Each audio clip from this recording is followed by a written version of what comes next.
Dear students, today I'm going to explain you regarding how autotrophic nutrition in plants exactly takes place. This is one of the practical video that will help you to understand how the process of combining is there, why carbon dioxide, minerals and water with the help of all those things are brought together. Let's understand the concept more clearly. So our topic for today is to understand autotrophic nutrition in plants. So this is one of the garden that will show you an ample number of plants here. These plants are beautifully picturized with lots of flowers that help us to understand what kind of parts does the plant contain. So plants are autotrophs because they are capable of preparing their own food in the presence of sunlight and carbon dioxide. This minute structures that are moving here are carbon dioxide. So chlorophyll is naturally present in the plant body. We have entered the plant cell, and inside the cell we can find the green structures, which is chloroplast, and the green color is called as chlorophyll. This green color is called as chlorophyll. This chlorophyll is green in color. It's a green pigment structure which traps the sunlight. It helps to trap the sunlight. Now we are going to see what exactly happens in the plant body.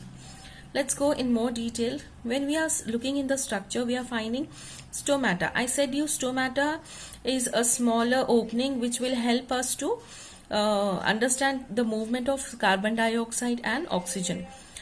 So when this stomata has the guard cells, these guard cells absorb the sugar and ions and they get swell. When they get swell, they will make the space in between. You can see the space in between now. The guard cells are turned to kidney shape. This has opened the stomata, and now carbon dioxide will enter the plant body with the help of stomata. So the green plant structure shows how the CO2 has entered.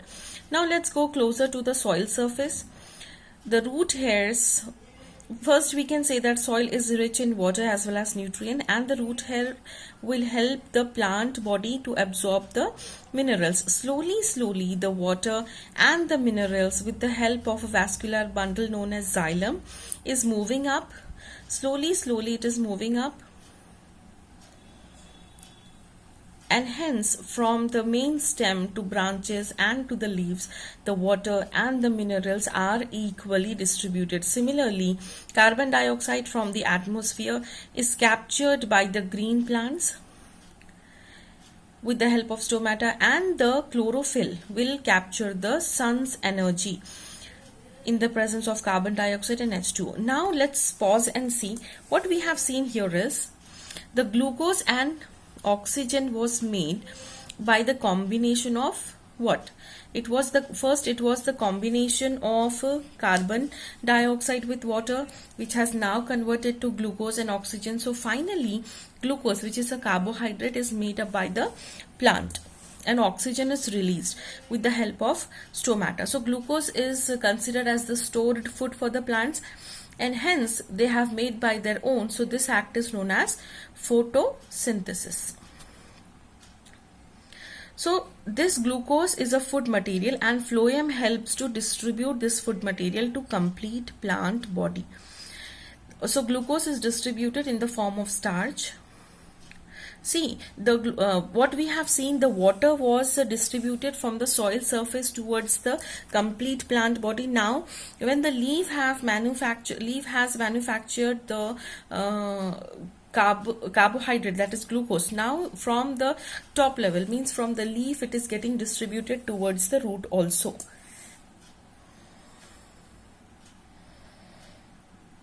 See how it is getting distributed towards the leaf, and finally it is releasing the essential component of our life, which is oxygen. Now what we can say to summarize? To summarize, we can say that plants are autotrophic in nutrition. Plants are capable of absorbing the sun energy, and they have a typical structure, stomata and chlorophyll, which helps to absorb the sunlight. Carbon dioxide and water, when comes together, in the presence of sunlight will give rise to glucose and oxygen. Thank you.